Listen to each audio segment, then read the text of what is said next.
Top left 3 line menu icon ಮೇಲೆ click ಮಾಡಿ.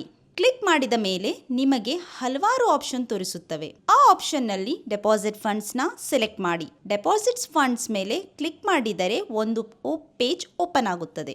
ಅಲ್ಲಿ ನಿಮಗೆ ಬೇಕಾಗಿರುವ ಅಮೌಂಟನ್ನು ಪ್ರೀಡಿಫೈನ್ಡ್ ಆಪ್ಷನ್ನಲ್ಲಿ ಇರುವುದನ್ನು ಸಿಲೆಕ್ಟ್ ಮಾಡಬಹುದು ಅಥವಾ ಮ್ಯಾನ್ಯುಲಿ ಟ್ಯಾಪ್ ಕೂಡ ಮಾಡಬಹುದು.